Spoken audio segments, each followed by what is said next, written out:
What up, guys? Welcome to the Son of Wonder. Indiana Jones and the Dial of Destiny has dropped in theaters, so let's conversationalize.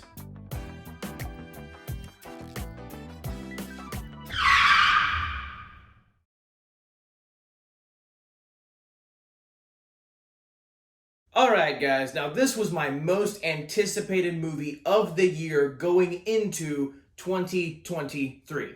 I was so excited when the first trailer dropped toward the end of last year. I was elated. It looked awesome. It looked like it had all the right adventure beats. So I was really excited. And then I would say about a month before the movie came out, I was hearing some mixed stuff about it. And that kind of dwindled my excitement because as much as I was excited about this movie, Lucasfilm has a horrible track record, especially when it comes to bringing back characters that you know and love to the big screen. Horrible track record. And Mando Season 3 this year just showed us all that as hard as it might seem to ruin something, it can be ruined. So, having said that, unfortunately, bottom line is, this movie is largely all of what I feared it would be. I mean, it just does not have the story, the excitement, or the pop in the same way that the first three Indiana Jones movies did. And, I mean, I would argue Kingdom of the Crystal Skull, it is the same way. Like, that movie also doesn't have the same pop. But I really hoped that they could capture that perfection that the first three movies had going into this fifth one, that they would learn from their mistakes. Unfortunately, they just kind of made new ones. Don't worry, I'm not making the same mistakes again. No, you're making all new ones. So, yeah, there you go. I'll start off, run through the movie and just talk about what, it largely did not work for me. There were some good moments, but I'll run through it. So the opening scene of this movie, Indiana Jones, Dial of Destiny opening, is phenomenal. I loved it. The first, I would say, 15, 20 minutes is great. Because it starts out, we're in World War II era. Indiana Jones has been captured by the Nazis for impersonating one of their officers, and the Allies invade where the Nazis are at, and amidst all of this, Indiana Jones is having to be his old self again, and because this is young Indy, this is like the part you see in the trailers where Harrison Ford has been de-aged with CGI, but at the same time, it still captures the vibe of the first three Indy movies. Like I said, he's captured by the Nazis. Amidst an array of different crazy circumstances going on at the same time, he finds a way to escape. You get the classic Indiana Jones situation where a bunch of destruction is happening around him, or attacks are happening around him, and in the midst of those attacks and destruction, he has to find a way. He's able to use his ingenuity to find a way to escape. Classic Indiana Jones. And he is having to rescue one of his allies, one of his friends, aboard this train. He has to fight the Nazis like old times. The main Nazi colonel in the opening of this movie is played by the same guy who played Baron von Strucker in Avengers Age of Ultron. And I'm not familiar with that actor's name, but he was the perfect actor to cast in this opening scene for this movie. It's like he plays the perfect typical Indiana Jones Nazi bad guy. It's awesome. And in the midst of this, you do have Mads Mikkelsen also playing his Nazi character, his doctor, scientist character. And so Indy, boards the train, takes down the Nazis. He has a fight on top of the train with the colonel. And again, it feels like what you would see in the first three movies, like where one of the side characters is kind of trying to help him out, while Indy's being punched and beaten up by this one guy. And then, again, amidst the shenanigans, something happens in Indy's favor, and he uses that to his advantage to take his moment to beat the villain. classic Indiana Jones. And there's some stuff throughout the sequence that's very like, you have to have quite a suspension of disbelief in order to believe that Indy survives certain situations he's put in. So that might take some other people out of the movie and those scenes, but it's not that far off from some of the crazy stuff that happens in the first 3 Indy movies, so it still feels like typical Indiana Jones. And, you know, the side character, Baz, that's working with Indy in this moment, he's trying to figure out how to use the gun to shoot the guy because he doesn't really seem to have used a gun before. And he finally lands a shot on him, and Indy has like one-liner before he kills him, and he kicks him off the train. And it's like, it kicks the Colonel Nazi off the train. It's awesome. Awesome. He recovers the artifact, the dial of destiny. Like, you think that he had to throw it to the doctor when he threatened Indy at gunpoint on the top of the train. And then the doctor got hit in the face with some kind of metal pole as the train was passing by. And Indy somehow managed to hang on to the real dial. And so he, after the Allies have captured the train, Indy and his friend Baz are able to jump in the river and escape. The whole opening is by far, the best part of this movie. It's great. It feels like quintessential Indiana Jones. And then the rest of the movie happens. It is, like, legitimately, you start with that 20-minute banger. It's awesome. It's great. It's Indiana Jones. And it has the worst transition. It goes from exciting Indiana Jones, he's as competent as he always is, classic adventurer, Harrison Ford, or at least de-aged Harrison Ford.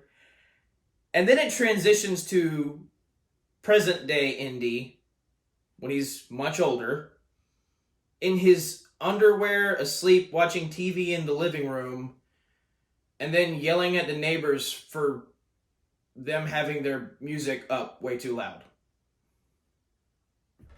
We go from young classic Indy to what feels like just old man Indy.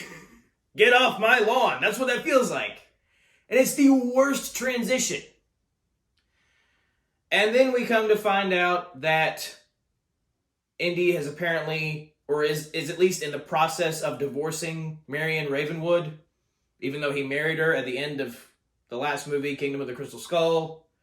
At the time, you don't know why. They explain it later. And apparently, he's been at this certain college teaching archaeology for like 10 years. So I guess he's not at the college that he had been for the previous 4 Indy films. And his co-workers throw him a small retirement party because he's retiring from that specific college. And it just feels like it's all the quintessential tropes of modern-day Lucasfilm when they bring a character back. Because it's always within the first 15 minutes of seeing the character in the present time that we're in the movie, you have to show that they're depressed. You have to show that their life has gone to heck. You have to show that they're no longer their old self. They're no longer doing the thing that they love. They're just kind of a part of the world. Nobody remembers them. And this is especially frustrating because now it's happened to Harrison Ford twice. It happened to him in Han Solo in The Force Awakens, and now it's happened to him in this movie. It's happened to him as both Han Solo and Indiana Jones. His 2 most iconic movie roles, they've botched completely. And it's just, it's amazing to me that you can take something as adventurous and exciting as Indiana Jones, something that's, I would say, fairly easy to get right when you have the first 3 Indy films, and do it so wrong. And this movie is bad in a different way than Kingdom of the Crystal Skull was. Kingdom of the Crystal Skull just took certain aspects of what you've already seen in Indiana Jones and took them way too far. There's always been a fantastical aspect to these movies, something crazy that Indy finds that could never actually happen in the real world. they take that notch and dial it to 11 and Kingdom of the Crystal Skull, and it does not work. There's even a little bit of that in this movie, but not as much. The main problem with this movie is more of the treatment of Indy's character rather than the actual story itself. Very frustrating. And I get that Harrison Ford is 80 years old. But, I mean, this might sound weird for me saying this, but you don't have to make him feel... even though he is an older Indiana Jones, you don't have to make him feel like an older Indiana Jones. You can still write him in a way to where he feels young, he feels spry. I mean, he was like 60-something in Kingdom of the Crystal Skull and kicking butt still. The opening of that movie, he's running on top of cars and swinging on ropes, kicking KGB butt in that movie. And it's like we've deliberately just settled down on the fact that in this movie, he's just a much older man who's not as spry as he used to be. And it's almost like they didn't even try to make him the adventurous archaeologist that we know and love. He's the simple version of what you would expect. We might as well just have him retire and not be the archaeologist anymore than have him go on one more outing and not feel like himself. Like, just might as well just leave it at the end of Kingdom of the Crystal Skull. And it doesn't even feel like he has a story in this movie, to be quite honest. It doesn't really feel like he has a journey. Or at least not one that's nearly fleshed out enough to feel that way. He reunites with his goddaughter that's featured heavily in the trailers, played by Phoebe Waller-Bridge, or Phoebe Waller-Bridge, I'm not exactly sure how to pronounce her name. And at first, she's talking to him, she's excited about possibly being able to go on an adventure with Indy, and like this might be like his last hurrah. And she seems like she cares for Indy, and she seems like she cares for the fact that this could be like your final triumph, your final big adventure. Don't you want that? And that would be great. Like, I would have loved for her to stay that way as a side character, like somebody who encourages Indy. And like eventually she asks Indy where he kept the Dial of Destiny that he got in the opening of this movie years earlier. And he shows her, she takes it, double crosses Indy, locks him in the room with these bad guys that are after him. And it's like just a complete 180 all of a sudden. Like, oh, now she's just in it for herself and she wants the dial for some reason we don't know yet. And she runs off. And the bad guys just murdered a few people, Indy's co-workers. And here Indy, the poor Indy, is back here, and he's this older man. He's not as capable as he used to be. And he's seeing, like, he sees that his friends have died, and he's like, what the heck? What is going on? Why are these bad guys after me? Why are they doing this? He tries to call the police. He's kidnapped by the bad guys. He finds a way to escape. But it's just such a weird choice to make the side character in your movie so unlikable. But, like, switch it up so fast and so hard to where at first she is likable. At first she's like, hey, it's Indy's goddaughter. She seems like she really wants to help him out, help him have one last big adventure. That's awesome. Rest of the movie, she is the most obnoxious character. And you know, like, Willie is an obnoxious side character in Indiana Jones and the Temple of Doom. Indy's goddaughter in this movie, Helena is her name, is, I would say, equally, if not more so, obnoxious, but for a completely different reason. It feels like mainly the entire middle section of the movie, she is just hounding him. She's like, oh, well, you should have been there for me, and you were never a dad when my dad died. You should have been a father to me, and I'm awesome, and I'm beautiful, and I'm self-sufficient, and all these different things, and you suck, and blah, blah, blah. And do we really want to see that in an indie film? No. No, we don't. And at a certain point, it doesn't even feel like Indiana Jones's story. It just kind of feels like he's along for the ride. While you have her, who's just in it for the money at first, and she really doesn't have any, like... They treat her as if she's supposed to have some other characterization. But she doesn't. Like, you feel like there should be a story arc here. Like, at first she only cares about the money, but then she learns that that's not, you shouldn't just care about the money. And she learns to be more selfless, but it doesn't really even feel like that's the case in this.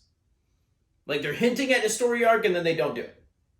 And it's kind of the same way for most of the characters. Even the bad guy, Mads Mikkelsen, who, he was perfect casting for an Indiana Jones bad guy. Because he's already played a James Bond bad guy, and Indiana Jones and James Bond are pretty similar.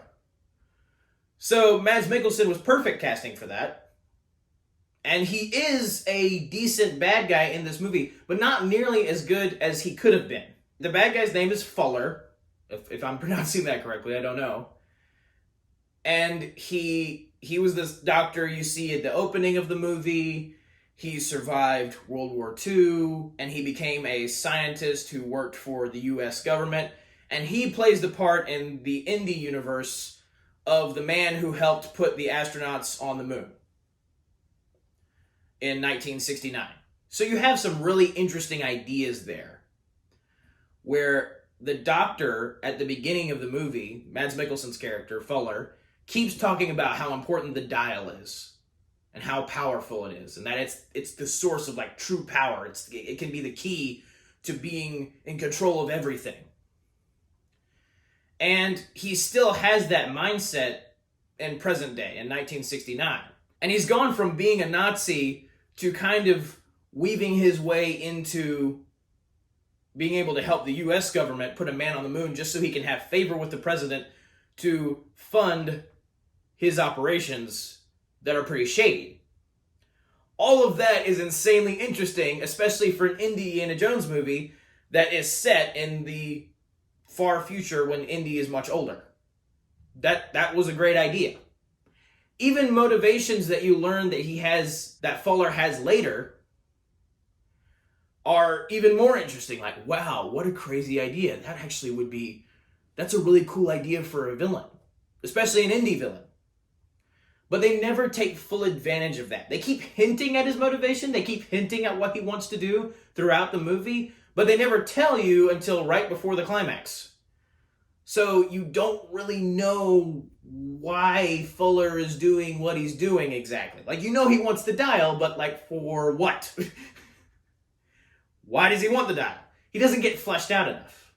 Likewise, Indiana Jones, our main character in the movie, I said before, he's apparently in the process of divorcing Marion Ravenwood.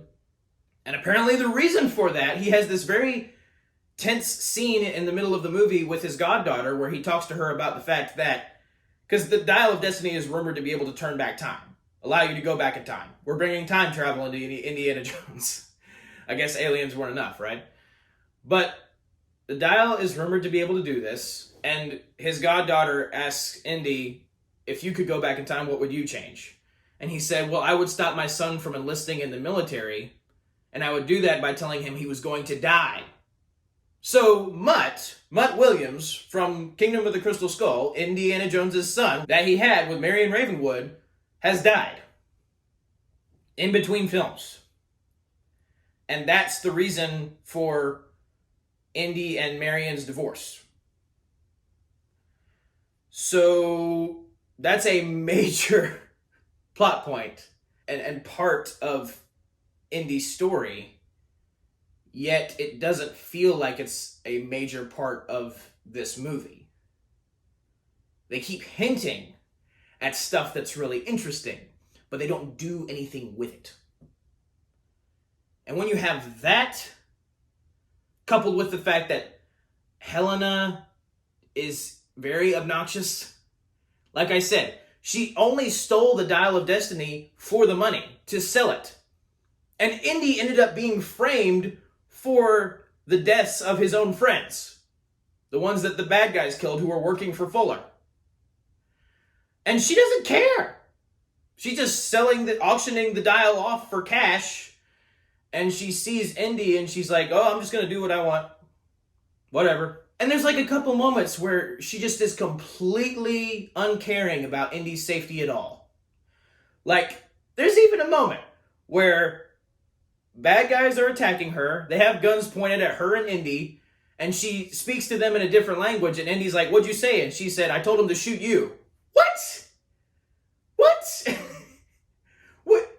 Even though Indy himself was a very flawed human being in the first 3 Indy films, I don't think he ever would have said to his godmother or his godfather or anyone who was mildly related to him, I don't think he ever would have told the bad guys, hey, shoot them. What? That's just such a weird choice. That is a stupid choice to make for your side character. You love Indiana Jones. You don't know this character. And so far, the only actual parts of her characterization that you've gotten from her is she is as selfish as mess. What? Later, when they find that the thing they need to get them to the other half of the dial to put it together and try and turn back time, the map they need to get the other half is in the bottom of the ocean. They dive down. This is the part where you see Antonio Banderas' character. He's on the posters for this movie, and he plays a former friend of Indiana Jones that you just haven't seen yet. And that's such an awesome idea, to take Zorro and make him a sailor friend of Indiana Jones.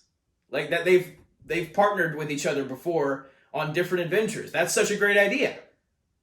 And so he dives down with Indy's goddaughter and Indy, and Indy and Helena go to try to get the chest that contains the map from this sunken part of an old ship, like really old ship.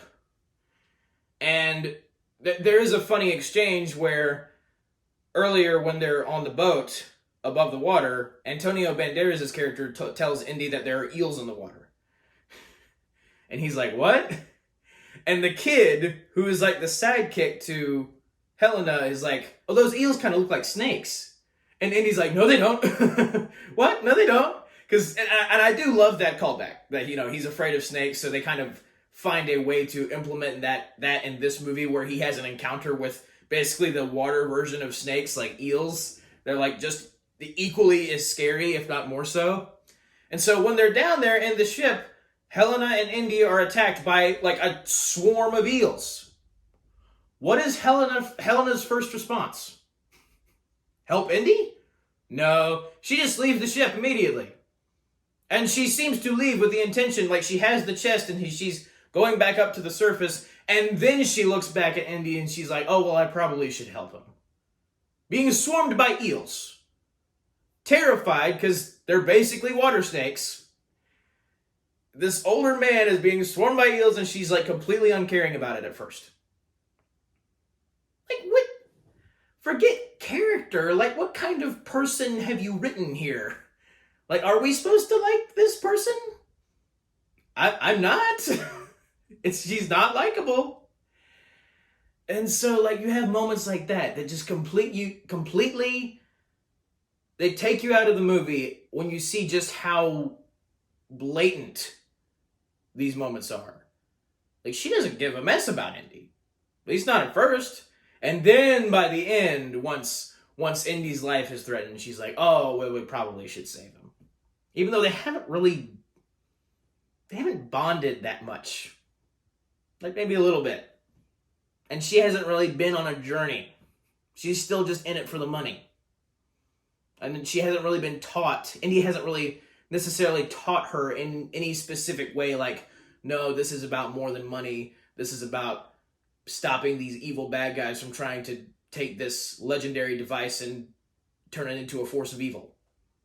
Which is what the previous Indy films have basically been about. She doesn't really learn that. She just goes along the movie, she just wants money, and then she cares about Indy. Like, that's not compelling. So, events play out, they get the chest, Helena saves Indy eventually, And they get back up to the boat.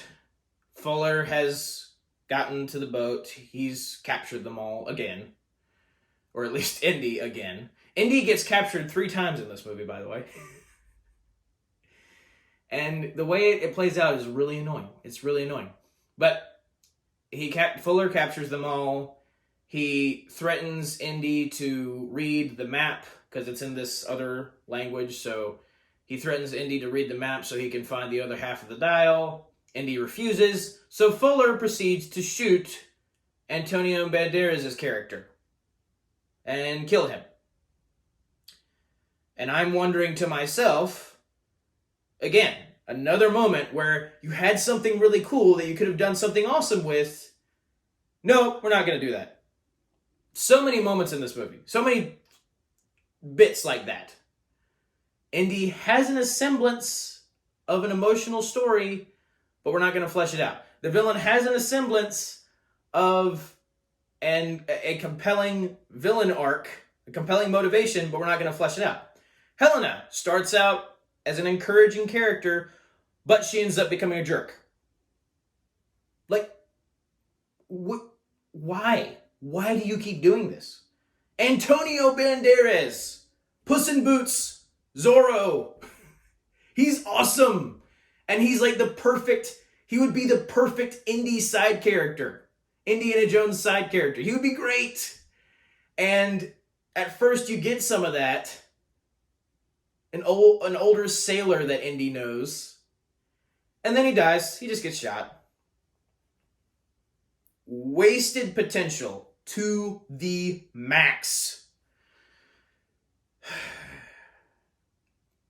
Anyway, Helena ends up reading the map, but then finding a way to get Indy and her kid sidekick, get them away, help them escape.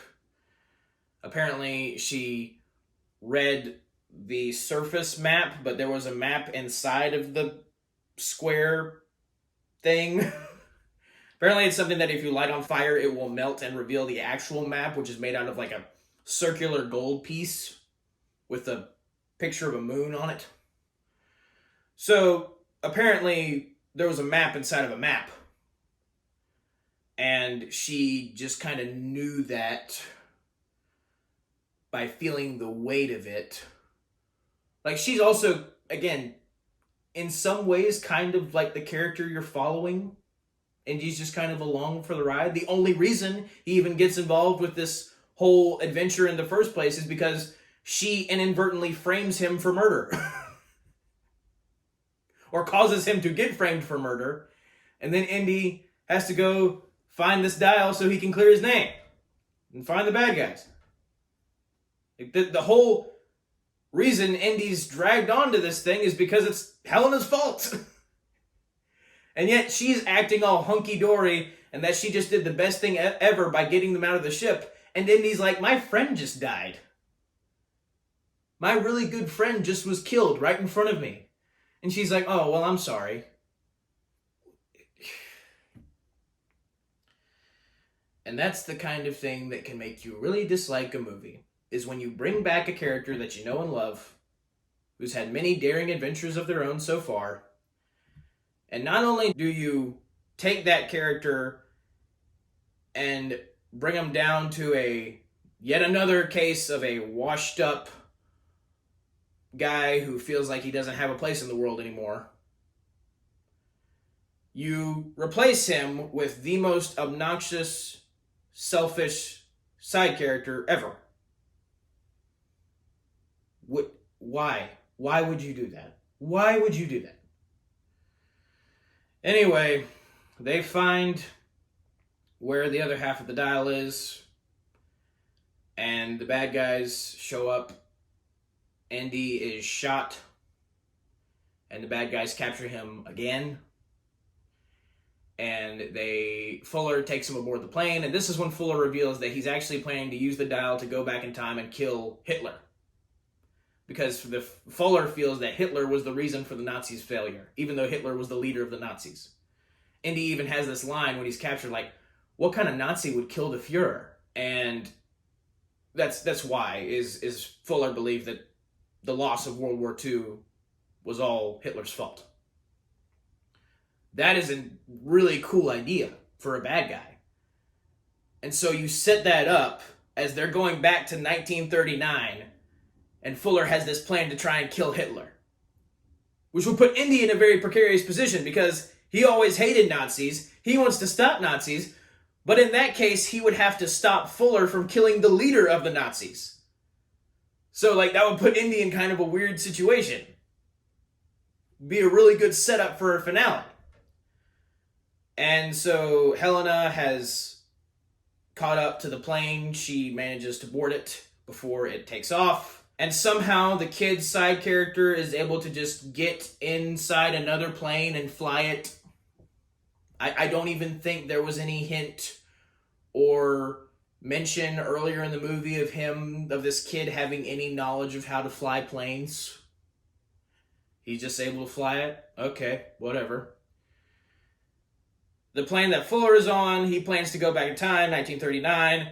As they're flying up, Indy realizes that continental drift would play into how the dial works to be able to find the place or the portal in time that Fuller can go through to get to 1939. Indy realizes that continental drift would have an effect on that. So he realizes that they're not actually going to 1939. He has the great line where, once he realizes that, he tells Fuller, I don't know where we're going, but it sure as heck ain't 1939. And so Fuller's realizing this, and then at the last second, just like every other bad guy, he's like, okay, we need to turn around. This is a bad idea. Indy's right. And it's too late. They're being pulled in the portal. Because the dial is more like a device that can help detect these, what they're called, fissures in time. Portals in time, sort of. It's not really a device that causes time travel. It's simply a device that sort of finds places that are places that you can use to time travel. So Indy realizes that the calculations are off. They go through the portal. Helena's on board the plane. The kid is flying the other plane and follows them into the portal. And they get there, and at first Fuller's like, oh, yay, Indy was wrong. We're still in Sicily. I can head to Berlin and go try to kill Hitler. This is still 1939. And they see these BC-style ships. And they see these fireballs being tossed from trebuchets and Romans. And Fuller realizes, oh, I messed up. This is not 1939. Indy realizes, oh, we're actually in 214 BC. So we went a little too far back. And it really is really fun how that moment plays out. That slow realization of oh, we messed up bad. We're not in the right time frame at all.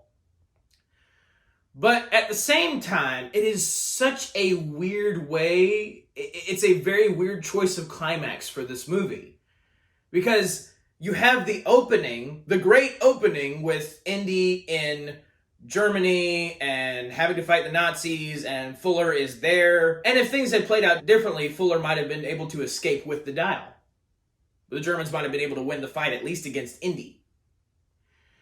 So you have that opening scene, and I at least was kind of expecting that to play into the finale somewhat, because I knew that the dial was about time travel. It had been talked about before the release of the film. And so I was expecting okay, I'm kind of seeing a clear heading for the movie. I was completely wrong. That's the issue, is that we're not, in terms of the journeys of the little journeys they've established with the characters, with Helena, with Fuller, with Indiana Jones. For me, the clear and more appropriate climax would either be 1939 like Fuller had planned, or back to the opening of the movie where Indy was with Helena's father, Baz, because Helena is the daughter of Baz, which is the side character you see with Indy at the beginning of the movie. Baz knew about the dial and ended up becoming obsessed with it over the years, and he died, and Helena kind of feels like Indy should have been there for her as a father when her father died, but he wasn't. So that's what they're kind of establishing there, again, though, without fleshing it out, which I don't know why. But to me, that would have been the clear direction, the clear heading, especially for the villain. Like, how crazy would it have been to see Fuller make an attempt on Hitler's life, being a Nazi himself, but fully realizing, oh, Hitler was like just way too full of himself. Like, he never was going to win World War II. The Nazis were never going to win with him as the leader. So you have a Nazi realizing that and then going back to 1939 to try to rectify the situation, and Indy having to stop Fuller from doing it, even though Indy might be conflicted about it because he also wanted to see Hitler die earlier. That would have all been some very interesting stuff, some very interesting tension. And especially for the final Indy film to end back in that World War II era where these movies began. These movies began in the era leading up to World War II. And they talk about how Indy was a war hero in Kingdom of the Crystal Skull during World War II, and you see a little bit of that at the beginning of this movie. So that would have, to me, would have been the perfect climax. Do we do that? No. We end up in 214 BC. The plane is fired on by the weapons, the ancient weapons that these ancient dudes have from the ground. Helena finds a way to take out some of the Nazis on the plane, but she's in trouble. Indy saves her. Then, as Indy's being attacked by Fuller in the plane, Helena shoots Fuller. And Indy and Helena get a parachute, jump out of the plane, and Fuller and his henchman, his like right-hand man who he's had throughout the movie, both look at their impending doom as the plane is about to crash, and it crashes and they die. And it also feels really weird because all the previous Indy villains had like ironic deaths. That was always a nice touch with those movies, is everything that the villains wanted, they ended up getting, and it wasn't what they thought they wanted at all. And that's kind of what happens in this movie, but it just doesn't feel, because they didn't set up the villain properly. Because you really don't know exactly what he wants in the rest of the movie. So by the time he dies, you don't really feel a sense of, man, that was a ironic death. Not only did he get what he deserved, but he also died in a way like he got everything he wanted, but it wasn't what he wanted at all. You don't have that same feeling. It's kind of just, the ship gets attacked, he gets shot, and then he dies. And again, in a roundabout way, it's sort of the same, because he wanted the dial the entire time. He got the dial, he used the dial just like he wanted, and then it ended up not being what he wanted at all, because he was transported way too far back in time and died by ancient weaponry. I just wish it was set up way better, and I wish that it tied into the fact that he was a Nazi more, but like a Nazi who didn't like Hitler. Because if they had gone back to 1939, there could have been a much more fitting demise for him. But instead, he just kind of teleported way far back in time and then just gets shot down. Not the most gratifying of like, yeah, you died. It's like, no, he just crashed. And then you have Indy and Helena parachuting down to the beach during the battle. And Archimedes shows up. Indy's bleeding out from the gunshot that he previously had gotten. It seems like he's about to die, which would have been a worse ending for the movie. Thankfully, they didn't do that. But he sees that he's in 214 BC. He's in history. And he's loved history all his life. That's why he became an archaeologist. And now he's like a part of the history that he's studied for years. And he's like, I want to stay. I want to stay here. And the reason he wants to stay, at least the reason that's implied, is because he feels like he has no worth in his present era. So he wants to stay as a part of history. And Indy, from Temple of Doom, he wanted fortune and glory.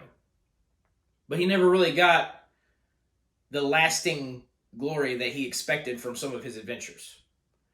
And I don't think that eats at him all that much, but when he has divorced his wife, or is in the process of divorcing his wife. His son has died, and he feels responsible for his son's death. He wishes he could have done things differently to get his son not to enlist in the military. Because he even says, like, his son did it just to tick his dad off. Which was also a very cynical way of continuing the story. And so Indy wants to stay because he feels forgotten in his own era. Helena's not having it because she all of a sudden cares about Indy. Then she just knocks him out and takes him on the plane that the kid was riding on and gets back through the portal back to their present era. And it is cool to see Indy, like, meet Archimedes, because Archimedes shows up and Indy gets to say, like, Archimedes, you will be forever remembered as one of, like, the greatest, one of the most famous historical figures of all time. And that's a cool moment. But I don't like the fact that Indy was so desperate to stay, because it kind of demeans him in a way. He's like, no, I want to stay, knowing that that probably would mess up the timeline. And Helena's aware of this, but he's not, even though he's been very smart in the previous entries. Indy is known for his ingenuity and intelligence. I don't think past Indy would have gone back in time and been like, oh no, I want to stay here. I don't think he would have done that. I think he would have thought it was really cool. I think he would have had the same reaction, but he wouldn't have thought, oh, I want to stay here. I just don't see that happening. And it's really also weird for me to hear him say that when he's still got friends, like Sulla, in the present. And you see Sulla in this movie, and there's a moment where Sulla, it seems like he's going to come along with Indy on his adventure, and he doesn't. He just kind of stays behind. Again, hinting at cool things, not doing cool things. What the mess. Indy gets back to his present, though. Helena brings him back. And there's a final, very sweet scene at the end where Helena talks to Indy and she's like, I had to bring you back. And he's like, what for? Like, basically, like, why do I matter in this era anymore? And then Marion Ravenwood walks in the door, and Helena and her sidekick kid leave. Sulla shows up for a little bit more, but he leaves to let Marion and Indy have a moment. And there's this really sweet scene where Indy and Marion play out the same scene that happens in Raiders of the Lost Ark, where Indy's like, where does it hurt? And Marion's like, here, and he kisses that part. And she's like, here, and he kisses her shoulder. And then they kiss. And I thought that was a very sweet way to end the movie. Very pleasant and wholesome note. A note that brings things full circle from Raiders of the Lost Ark. And then, like, the final shot is Indy's hat hanging outside the window and then a hand grabbing it. So, like, Indy grabbing his hat. Maybe he'll go on more adventures that we probably won't see because Harrison Ford has... It's been explicitly stated that this is his last movie as Indiana Jones. And it's very frustrating. Because I think that final scene with him and Marion, had the previous rest of the movie been different, would have been so much more impactful and so much more powerful and felt like so much more of a full circle story for Indy's character. But since we don't feel like we've been taken on a journey with Indy, we don't feel like there's really much of a story arc there. Again, there's one hinted at. I think it's an interesting idea to have Mutt's off-screen death be like a major happening in Indy's life that causes him to feel more depressed. But they could have done it in a way that wasn't so disrespectful to Indy's character. They could have done it in a way that felt more like a story arc. But even that, for me, would still feel a little weird because Indy, in Kingdom of the Crystal Skull, at the end of that movie has a really happy ending. Despite me not really liking that film because of the aliens, it still has a great ending for Indy's character. He marries Marion. The first love that we see him have in the franchise. The girl that he seemed to be genuinely, like, not just in love with, but with, like, friends with. and they have a son together. And I feel like that's a much more happy and cool ending for Indy's character than, oh, well, Mutt died, and they were almost about to divorce, but it's okay. Indy's still with Marion. And so even though that is a really sweet moment, it basically ends the movie on the same note that the last movie ended. Indy gets to be with Marion again, but a lot more sad stuff has happened. And that's just so unsatisfying. So unsatisfying. So in summary, I feel like we have yet another situation where Lucasfilm has tarnished another franchise. They've made yet another movie where an older, more beloved character is brought back, only to be usurped by another, much less likable character, and they themselves, the older character that we like more, degraded. And I was really hoping for the opposite. And the movie itself, I liked some of the globe-trotting, I liked certain moments, but just largely feels like we have a bunch of more interesting stuff, more exciting stuff, stuff that has more potential, that is not fleshed out, is not taken advantage of, and is just wasted. Very, very frustrating, especially when you have a character like Indiana Jones. One of the most beloved protagonists of film history. And a pretty easy character to get right in a movie, when you have the source material that you do from the previous movies. And yet they just waste it. It barely feels like Indy's movie. So, this was my most anticipated movie of the year, and unfortunately, it did not live up to my anticipation. That is frustrating, but thank you guys for watching. Have a very blessed day. May the Lord be with you. May the Force be with you. Goodbye. And maybe one day Lucasfilm will get it right, but I highly doubt that day will involve Kathleen Kennedy. So that's a wrap.